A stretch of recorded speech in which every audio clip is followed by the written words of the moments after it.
This is such a beautiful country. But anyway, I suppose we should talk about things. So this is me, and actually before this conference, it was like for the marketing materials, I needed a picture of me looking all professional and stuff. So I sent this one. I don't know if you can see it very well, but basically I'm like, so it's kind of become a meme of sending weirder and weirder pictures. But anyway, here's some contact info for me. Again, I have cards that you'll be able to get if you want to talk to me about anything, life, security, whatnot. Also, I wanted to share this with you because it's awesome.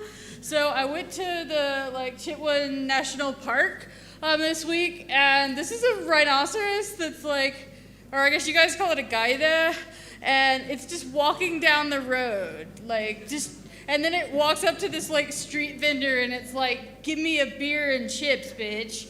And I felt like that was the perfect metaphor for security, and I should use it in all my presentations forever, because really, you can put all the security in place possible, but when a rhino walks up and says I'm gonna take your popcorn, none of your security stuff is gonna be able to do anything about it. In fact, the street vendor, one of the street vendors was real He-Man about it, but his wife took off.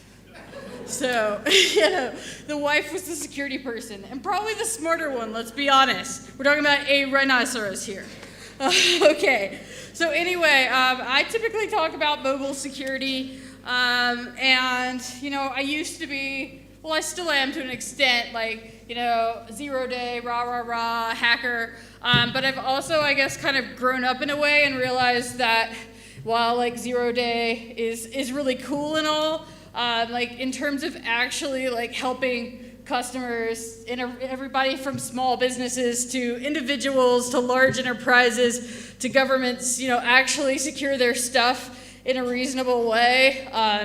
Dealing with, 0 days isn't necessarily the biggest threat for anybody. For a lot of people, they're unlikely to get hit at all by 0 day. They just, don't have that kind of profile that they're going to become after a nation state. But even if they are, why would they bother burning a 0 day if something for instance, phishing or a missing patch or a default password would work just as well?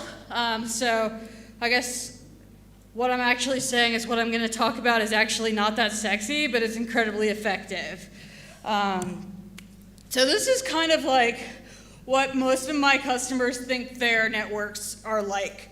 If you see the blue boxes, you probably maybe have seen something like this before. I probably stole it from Cisco at some point because they do blue boxes.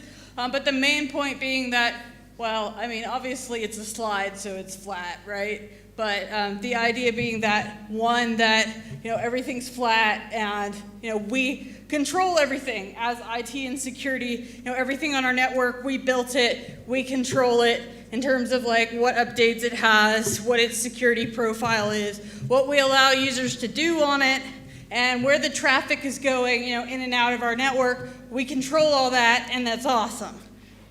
And not so much. I don't know if that was ever the case, but it's certainly not the case now. Our reality now is so very far away from this that, we don't really, I like to say the perimeter has been shattered, because the worst part about it is that we don't control anything going in and out of our network anymore, really, because there's all these other ways it can go in and out. All our IoT devices and mobile devices, and even some of our laptops now have got mobile modems in it. This is the way we're going. We've got people who work from home, they work from coffee shops, they're getting on potentially hostile networks, they're hooking up their phones to rental cars, they're going abroad. I know my country, back in the US, our mobile infrastructure, for instance, definitely attacks devices. There's certainly other countries that do as well. I don't know if you guys do, but some of your neighbors might. But we certainly do in the US. Our infrastructure, there's nothing you can do about it as a user. It just spies on you by default. So, your devices are going to scary places. The mobile threat model I like to think of, Well, one, I think of like mobility, Internet of Things, cloud, and all these like new things like vapor and whatever they want to call them. They're really kind of the same thing. They're things that we as IT don't control, we as security don't control. Like, the cloud is really the same thing as somebody's mobile device to me. Somebody brings their mobile device onto my network. Again, they're the administrator of it. I don't have a lot of insight into it. I use somebody's cloud service. It's, I know it's a cloud in the picture, but it's really just somebody's servers somewhere, and I don't have any control over whether, they're updating their servers, how they're storing passwords in their database. I just kind of have to assume that they're doing a good job if I'm going to use their cloud services. So the threat model, I think, is really similar for, I guess, all of these things that you would consider next generation. They're really just, taking all the control out of our hands as security people, which, let's face it, kind of sucks. But they have a very similar threat model to everything we've dealt with so far. They have the potential for remote code execution, no hands from the user. They just have to, send something to like the mobile modem or the Wi-Fi chip or the Bluetooth chip, and the magic happens and the attackers take over. Luckily, that doesn't happen that often. There's also client-side attacks. Somebody opens something, document in the PDF viewer, an email, a picture, a web page, and that triggers a vulnerability. And certainly that has a social engineering component of getting people to go to the malicious files. What we really have a lot of, though, is different ways that people can be targeted. Like on your traditional machine, like if you had a laptop that was running Windows, and it was on the local network, you'd probably go after some open ports on the thing. 445 is a good one for your server message block, which should be like server like message exploitable, but nobody asked me.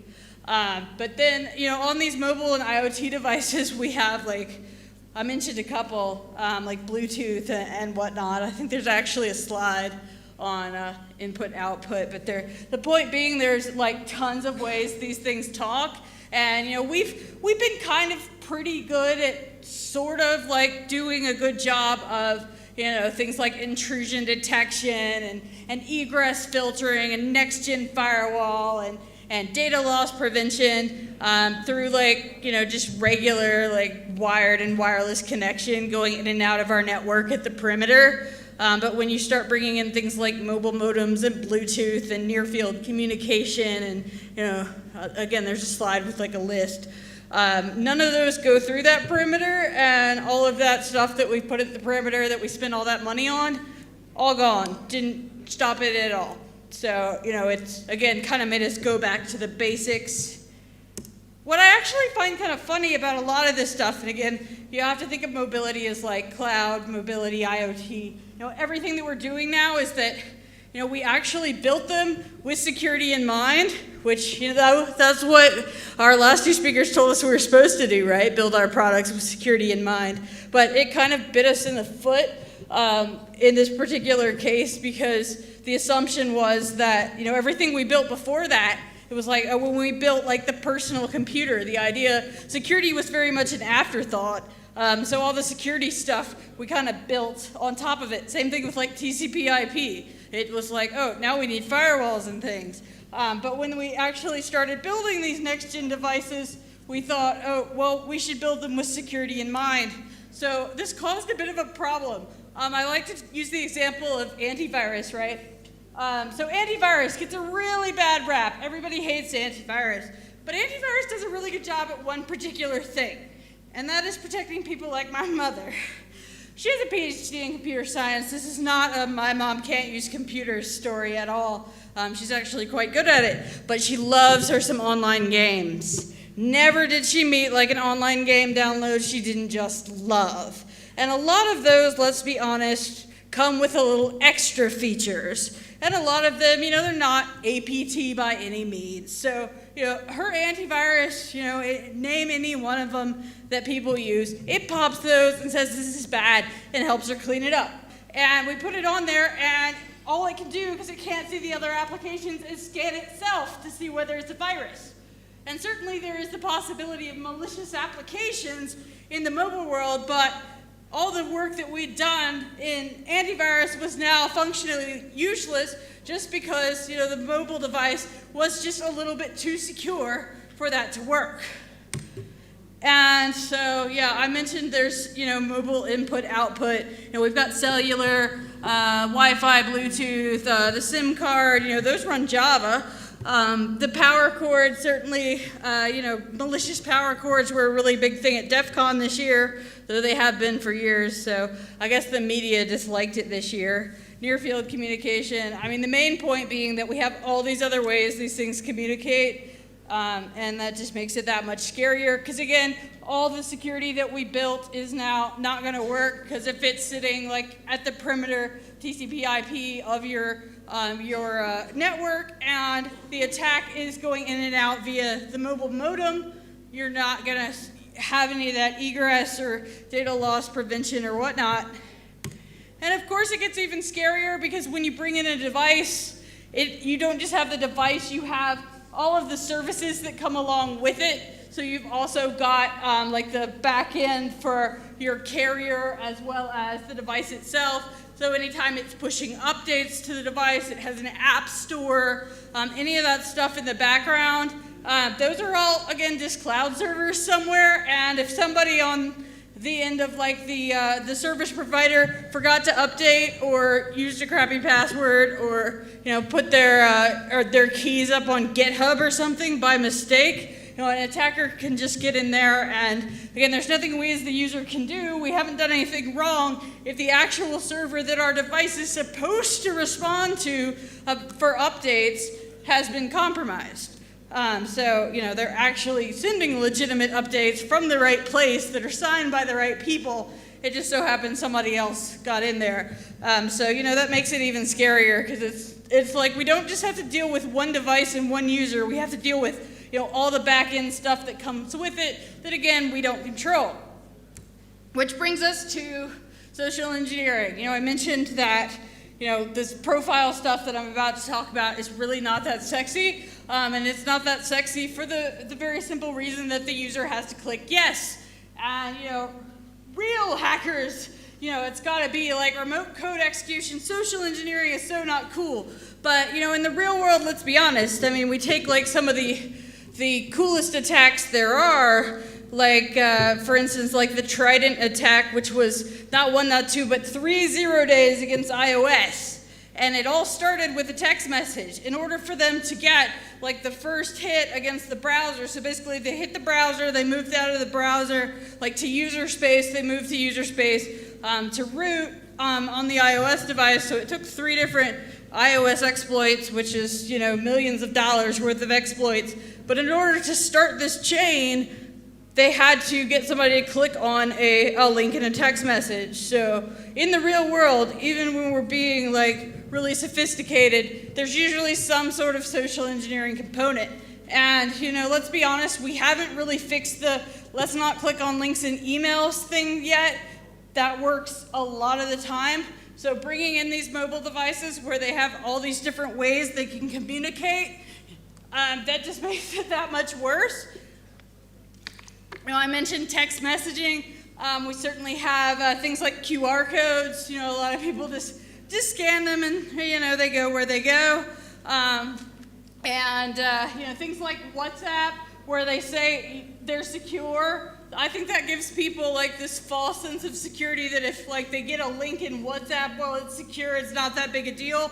But still, if they click on it, it opens in their browser, so, it kind of defeats the purpose there. It's still going to work out the same way. Basically, anyway, all of these social medias, any way that anybody can be sent a link, that is, a way they can potentially be targeted for social engineering. So even people who are pretty savvy about, not clicking on the links in the emails, they might find themselves undermined a little bit when it comes to some of these other ways they might be targeted. I just hit the wrong button. All right. So, certainly I think at this point, people believe me that there is an impact to having like mobile and IoT and whatnot compromised in your enterprise. For a long time, it was like, well, who cares? Like if you hit my, my IoT coffee pot, it's not like I store corporate information or like my PII or personally identifiable information on my IoT coffee pot. Who cares if it gets exploited? But if the IoT coffee pot is, connected to the local network, at work, in your office, and it's on the same network as, your laptops and your servers, and let's face it, nobody has been able to come up with a way to completely secure the internal network. Let's be honest here. Nobody's pulled it off. So, you've got that one box that somebody forgot about that's under the floor that's still running Windows 2000, and the coffee pot that's been exploited is able to jump from the coffee pot to that, which has, the same domain admin credentials on it as the new domain admin box. And then that's able to get you, access to everybody's laptops, everybody's servers, database, whatever it is that you're trying to keep secure there. And it all started with a coffee pot.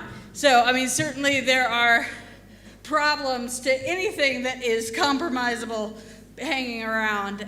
So that's an example of pivoting, which is my favorite, getting on one thing and using it to jump to somewhere else. Certainly we can steal data off devices. We can remotely control devices, like if I'm on somebody's phone, like I can post to Twitter for them potentially. I can record video or audio of them. I don't know about you, but I'd take the thing in the bathtub. A lot of business executives who are like in closed door meetings, if they're being recorded, and it gets into the wrong hands per se, it might be bad. So naturally, we've built some stuff to try to solve this problem. Obviously, like the mobile device antivirus that just scanned itself was obviously not enough, so we had to build some other things.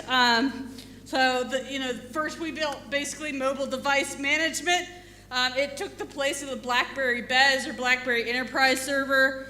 Something I've learned a lot about in business is if there's a line item in people's budgets for it, it's a really good place to put your product.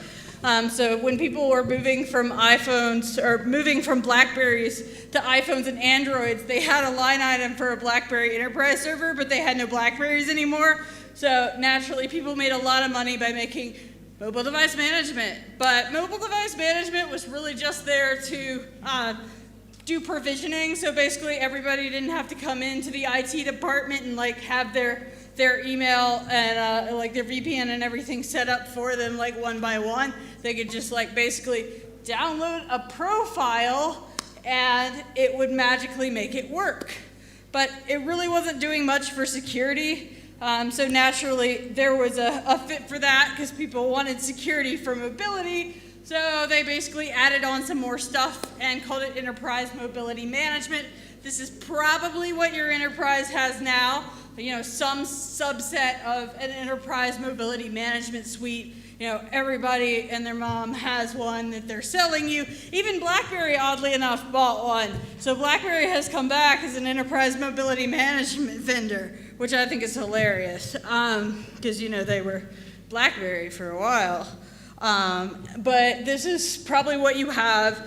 Again, it's really a lot of provisioning and a little bit of security. It's a different talk altogether, bypassing this stuff in the worst way possible.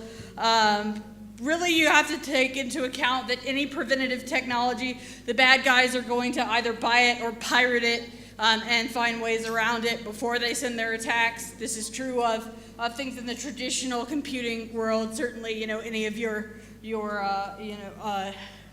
next generation firewalls, data loss preventions, on device things, antivirus, all of it, they're all going to be getting past it. They're doing the same things here. That's not really the point. But again, in order for this stuff to get set up, in order for the apps to get on there, in order for it to set up the VPN, they set up always on VPNs for you for your work. In order for it to do that, it might do its own SSL certificate, anything that it's doing in order for it to get around that, security we talked about where it was just making the mobile antivirus be useless. Naturally the devices realizes they need to help with this, so they basically set up APIs for management applications to be able to do more, to dig deeper into the operating system and that's exactly how these things are set up. The users install configuration profiles to make this stuff work. So it's always nice when our users are taught to do the things that we want to social engineer them into doing as part of how to do their security posture. That is always helpful. When it's something they do over and over again to make themselves more secure and to be able to get their work email, let's be honest, then it really helps with our social engineering attack. Mobile application management is generally a part of the mobile or the enterprise mobility management. Some people will just have this, this is whitelisting and blacklisting applications that you're allowed to have at work. Like you may not be able to have Angry Birds. It may also, you'll see you have 2 versions of email. One's your personal and one's your work email, so it'll sandbox them off separately. So at least theoretically, your work apps are secure. Again, it's a different talk getting around all this stuff, but where there's a will of a hacker, there is a way to get around all of these things. But again, in order to put these apps on there, if they're specific corporate apps or they've been put in a special wrapper, it'll take a normal app and put it in a security wrapper. But in order for that to work, if you know anything about iOS, it has to be signed by Apple. So if we're just repackaging other apps, that's gonna break all of that, and our mobile application management will just mean no apps on the phone, basically. So the way around this, naturally, Apple had to play ball here and made it so that you could get your own in-house enterprise developer certificate. So it is signed by Apple, but it doesn't go through the Apple Store oversight where they check to see that you're not doing a bunch of malicious stuff or not using HTTPS or otherwise just being an awful application, which again, that's not perfect either. There have been instances of bad apps getting in the App Store, but generally speaking, having that oversight is good. And by having your own enterprise signing certificate, you are able to get around that. You can build whatever you want, and if the user says yes, they can install it. This is what, again, mobile application management does. This is what jailbreaking apps do. If you've ever been to Z-Jailbreak or any of the other jailbreaking apps, they're obviously not approved by Apple, let's be honest, but they have their own developer certificates, which shows you how easy it is to get these things. I have a white paper on this. You'd think the fact that I was a security company specifically going after mobility, they would have thought twice about giving me one of these certificates. But they even give them to the jailbreakers, so you have to have a DUNS number and stuff, which I don't even know what that means, business stuff. But it's really easy to get one. And again, users are used to doing it because not just are they using it to jailbreak their devices, but this is also how their work apps are getting put on there. So again, the social engineering is good. Same thing with endpoint protection. We've kind of gone full circle. The best thing that we're able to do now is basically mobile antivirus again, but it's mobile antivirus and then some. The Gartner people call it mobile threat defense. So it's the on-device application that, oddly enough, is you have to install a profile because it comes in through enterprise mobility management. So again, users are saying, yes, I want to install this application that didn't come from the Apple App Store. It came from my corporate app store, which means I have to say yes to a profile. So the whole time we've been teaching users to do security around iOS, we have to say yes to all these profile things. So they've been taught to do it, which again is great for social engineering. So there is a tool that is free in Apple that sets all this up. You can read all the documentation about how you have to do all the XML and whatnot to automate all this stuff. But it's really nice when Apple's just got this graphical tool where I can literally just click and say what I want my profile to say and do. It's called Apple Configurator 2. You do have to have an Apple device to use it, unfortunately. But nowadays they've got stuff like Mac and Cloud and whatnot. So, if you don't want to splurge for the MacBook, there are ways around it. But again, this is free. You just grab it and you've got all this stuff you can do, and this will set up the profiles for you, so you don't have to learn any fancy coding. So, you set up your profile and make it say what you want to say. I mean, there's a lot of things that are really funny about it. Like, you can sign profiles, but you also don't have to sign them. They can be unsigned, and all it does is warn the user it's unsigned, which, just like, any other unsigned thing, has that ever stopped anybody if they wanted what was on the other side? Absolutely not. There's also things like, in terms of once they say yes, because yes, they do have to say yes, that they want to install the profile, but you can set it that once they've said yes, they can't ever take it off. Like, literally, they have to wipe their phone out to get rid of it, or they have to have a password to get rid of it, which, if you don't tell them what the password is functionally the same thing. So, as soon as they say yes once, they literally might have to wipe their device in order to get rid of you, which is nice. Which I get that they built this stuff for, to make it possible for security apps to work, but it's also totally possible to abuse this in the worst way, with just basic social engineering. Again, there is a white paper about this that I have out that goes into all the different things you can do. We'll talk about a couple examples of them that are kind of funny and a couple of them that are kind of scary. And you can have it have a message, so that'll help you with your social engineering. This is just a basic one. Install this profile to access enterprise email. So, if you're trying to trick anybody in a particular way, you can put it there. Again, it does say if you don't sign it, which you can sign it, it's not particularly hard. It'll just say the profile is not signed, but it'll still let you install it, of course. And again, I mentioned you can put passwords on it or make it impossible for them to take it off at all, which, again, you social engineer them once and they're stuck with it. That's always nice. That's definitely not music coming from me, right? Okay. So a couple examples of things you can do.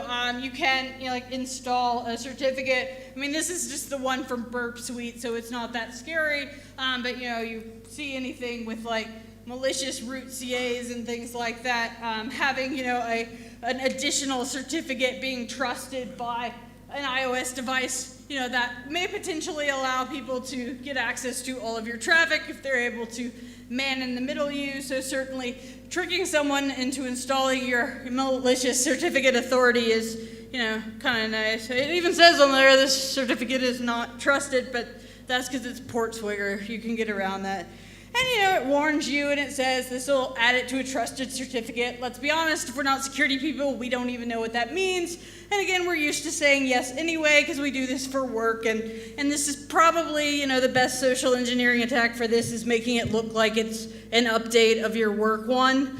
And this one I find really funny, passcodes. So you cannot actually set somebody's passcode for them. Luckily, that would just be a disaster. Because then you'd lock them out of their phone. But what you can do is set the minimum passcode length to 16, minimum number of complex characters to 4, maximum passcode age to 2 days, so they have to reset it every 2 days. Maximum auto lock 1 minute, so every minute that it's idle, they have to put it in. Passcode history, you can set it down so they can't use old passwords. This is all really good stuff, right? If we're setting password policies, these are great. But really, you're just trying to mess with people in this case. Maximum grace period for device lock immediately. Maximum number of failed attempts, you can set it down to 2. So basically, you've pretty much DOSed or denial of service to their device there. So if you really just want to mess with one of your friends, this is a fun one. From a actually taking over their device perspective, it's not cool or anything, but it's funny. I thought it was funny anyway. Certainly we can, like they do for work, put a VPN on there. That's a good way to do our security is VPN all the devices into work. So, we have a secure connection, but, the same way we could send them to say my VPN. So all their traffic is going through, my VPN tunnel. And again, they're probably used to saying yes to this because they did it when they set up their work VPN the first time. we're literally doing the same thing. We're just asking them to install ours instead of Works. But where it gets, I think, really scary is putting applications on there. And again, this is how, not only jailbreaking applications, but also any of your mobile application management, any of your corporate apps, anything like that are put on the devices. They have their enterprise developer certificate. Again, it's not particularly hard to get one. You just basically have to do a couple of phone calls with Apple and give them your stuff about your business and whatnot, and then you get them. Like I said, if the jailbreakers and the security researchers can get them, it's not particularly hard.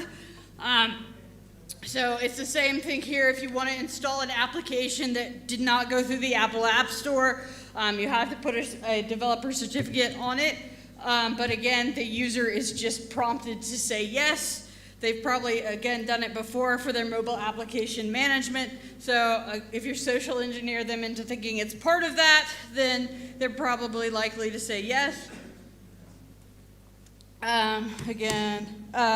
So yeah, you can just in your Xcode when you're building this stuff, just put your own developer profile on there, host it somewhere, and then social engineer people into downloading it. It prompts them to accept the certificate, again, like they're always asked at their work anyway, and then they run your application. Again, it didn't go through the App Store, and certainly it's not as bad as Android in terms of once you have an app on there, you don't even have to exploit it, because all of the permissions that applications can ask for are really scary. They can get everything about the device. It's not quite as bad on the Apple side. They don't really just let you completely run amok, but there are a lot of permissions you can ask for on the Apple side that they'd probably be likely to stop you if you went through the App Store, but since you're not going through the App Store, you can just use them to steal data. So you may not even need to do, additional exploitation from that point once you've got an app on the device.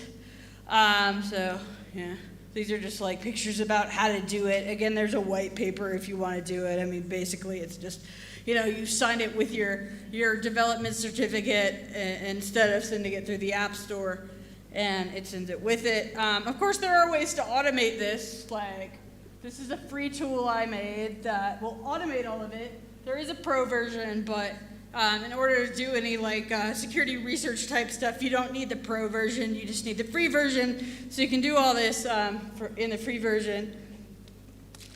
So to avoid having to set any of this up, setting up the social engineering or setting up the profile, you can actually just click some buttons in my little tool.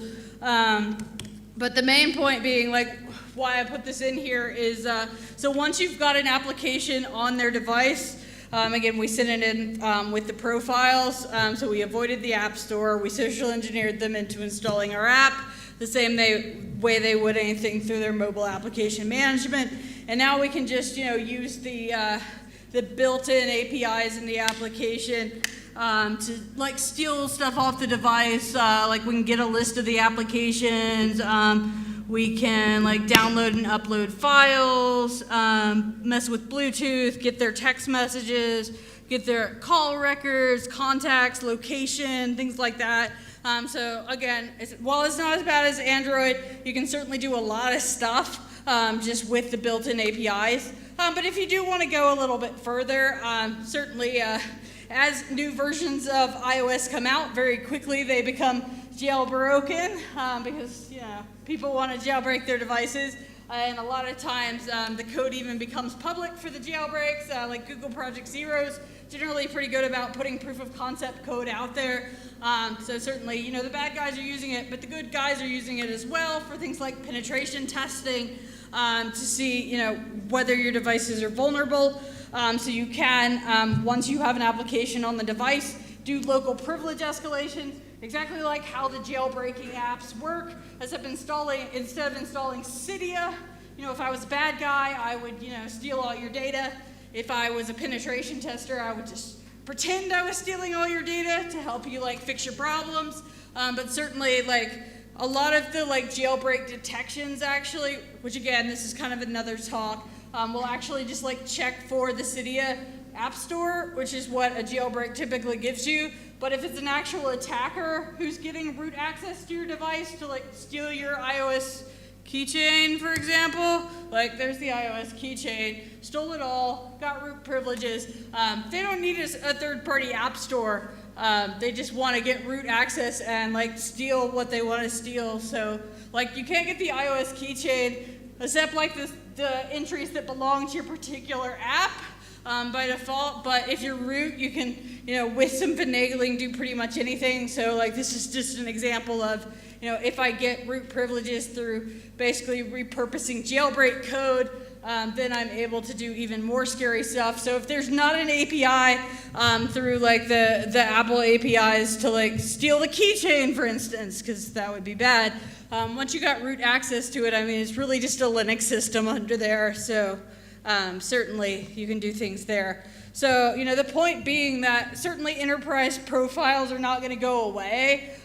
We need them because otherwise we'd be stuck in mobile antivirus land where then, it scans itself and that's the extent to what it's able to know about the security of the device, which since we don't control the devices ourselves, we really needed more than that. So it was really nice of Apple to give us this ability to get people to configure things like VPN, add our SSL certs, put our own applications on there, often security applications, but things that are controlled by our mobile application management. I mean, I'm not saying that these things should go away, but I'm just pointing out that, they can be used by attackers, and, that's, I feel like, really been overlooked. Like, nobody's doing any, security testing on this. When people are doing their security testing for, like, social engineering, let's be honest, they're not even testing for text messages most of the time. And, they're certainly not checking to see whether someone would install a malicious profile or install a malicious application that would then, give up access to the iOS keychain or, any other secret data. Because, some of the mobile application managements actually store, their, management passwords in plain text in the iOS keychain, just saying. But, I'm a penetration tester, so... I'm not telling you all of this so you can go out and attack people's phones and things. The point being that if you are part of a security program or in any way have any access to being able to change policy at all, run screaming and say that one, we need to include mobility in our security programs. A lot of times it's just ignored. As a penetration tester, I pen test people's apps, but hardly ever does anybody want to bring your own device or IoT or any of that stuff into the security testing, and they really need to, because bad guys don't stop doing things that are bad just because it's out of scope, that they don't believe in scope. And this is particularly problematic because it's changing so rapidly. You think about, my original blue box network diagram, and your topology of your network wasn't going to change that much. Yeah, a machine might die and it might get replaced. But with the mobile devices and the IoT and cloud services and things like that, they're changing so incredibly rapidly. Like somebody drops their phone in the toilet over the weekend and you've got a whole new device with a whole new security posture that came on just over the weekend, and multiply that by how many employees you have, and you have a real problem here. So one, the mobile devices really, really need to be in your security program. They need to be monitored. They need to be scanned. They need to be penetration tested. They absolutely need to be part of your social engineering.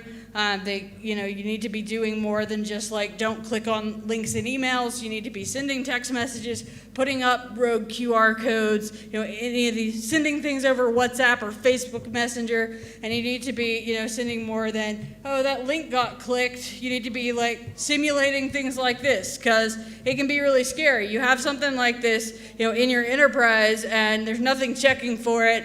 It looks normal to the user because they did it 12 other times for their mobile application management, and they just so happen to install something that came from bad guy X, and if you haven't tested against it, there's nothing to monitor for it. So you're out of luck, and we need to do a lot better because this is a huge vulnerability. Though it's also kind of fun because it's oh, let's just use, the stuff they built for security purposes to, mess with the devices. That's my little talk. It was rejected by Black Hat, so maybe it wasn't that great after all. But, thank you guys for your time. I've really enjoyed it here in Nepal. Like I said, I have business cards, but I do have to run to the airport because somehow I have to be in Egypt by tomorrow to give a talk and get my 6th continent. So thank you guys for your time. I really appreciate it. Here's some cards if you'd like. I'll just leave them up here, but I really got to run.